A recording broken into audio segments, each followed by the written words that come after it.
کسی کا کمر تک، کسی کا کاندھے تک، حتیٰ کہ کوئی اپنے پسینے میں ڈبکی لگا رہا ہوگا، کوئی اپنے پسینے میں غوطہ لگا رہا ہوگا، اس وقت کا حال سوچیے. آج صرف آرا کی بات کر رہا ہوں، لیکن کل بروز قیامت آج کے زمانے کی بات نہیں ہوگی، انڈیا کی بات نہیں ہوگی، دیگر ملک کی بات نہیں ہوگی، صرف لندن کی بات نہیں ہوگی، امریکہ کی بات نہیں ہوگی، بلکہ حضرت آدم سے لے کر اب تک اور اب سے قیامت تک جتنے لوگ آ چکے ہیں، اب آ رہے ہیں اور آئیں گے، سارے لوگوں کا مجمع ہوگا، اور اس وقت کوئی کسی کا گزارا نہیں ہوگا. آج ہم اپنے دوستوں سے جان دینے لینے کی بات کرتے ہیں، اپنے دوستوں کے لیے جان نچھاور کر دینے کی بات کرتے ہیں. آج ماں اپنے بچوں کے لیے، باپ اپنے بچوں کے لیے، بیوی اپنے شوہر کے لیے، شوہر اپنے بیوی کے لیے جان دینے کی بات کرتے ہیں، سب کچھ لٹانے کی بات کرتے ہیں. لیکن آپ کو بتاؤ، حدیث پاک کا خلاصہ ہے کہ کل بروز قیامت کی شدت کی وجہ سے ماں بیٹی سے بھاگے گی، باپ بیٹا سے بھاگے گا، دنیا کا جو خالص دوست ہوگا وہ بھی کل اپنا دامن چھڑا لے گا. اس وقت صرف اور صرف ایک ذات ہوگی، صرف اور صرف ایک شخصیت ہوگی جن کا یہ جذبہ ہوگا، جن کا یہ کام ہوگا، جن کی یہ ذمہ داری ہوگی، وہ اپنی امت کی شفاعت کر کے بتائے کون ہے؟ بتائے وہ کون ہے؟ وہ وہی ہے کہ جن کے ذکر کے لیے بیٹھے،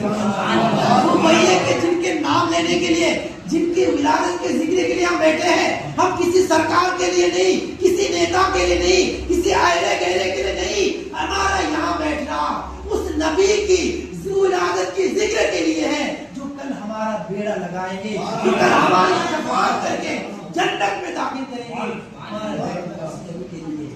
تو ہماری شفاعت کریں گے کون؟ ہمارے آقا. جس انگلی کی اشارے سے اپنی باندھی کو آزاد کیا تھا، اس انگلی کے ذریعے جہنم میں مجھے تھوڑا سا پانی دیا جاتا ہے جس سے مجھے راحت ملتی ہے. سبحان اللہ. سنا آپ نے کہ ابو لہب جو کہ قطعی یقینی کافر ہے، انہوں نے اللہ پاک پر ایمان نہیں لایا، حضور کو رسول نہیں مانا، حضور کو آقا نہیں مانا، حضور کو آخری نبی نہیں مانا، لیکن پھر بھی اس نے اپنے بھتیجے کی ولادت کی خوشی میں اپنے باندھی کو آزاد کیا. اس کی برکت سے پیر شریف کے دن اس کے انگلی سے اس کو پانی پلایا جاتا ہے. ہم تو حضور کے چاہنے والے ہیں، ہم تو حضور کے امتی ہیں، ہم تو حضور کے محفل سجانے والے ہیں، ہم تو حضور کے نام کے نعرہ لگانے والے ہیں، ہم تو حضور کا چرچا کرنے والے ہیں، ہم حضور کی ذکر کرنے والے ہیں. تو جب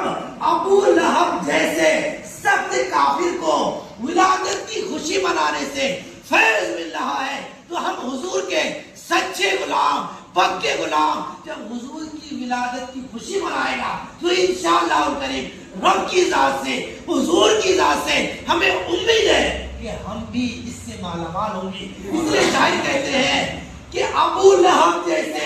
سخت کافر جب ولادت سے فیض پا رہے ہیں تو ان کے چاہنے والے پھر کیوں نہ اس کے فیض سے مالا مال ہوں گے. نعرہ رسالت، نعرہ رسالت کی آمد.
برسے لاگل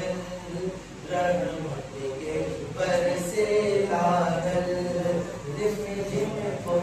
آر ہو رحمت کے برسے لاگل رم جھم کو آر ہو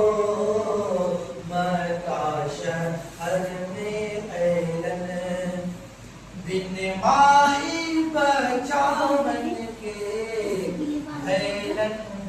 لال ہو بن مائی بچاون کے لال ہو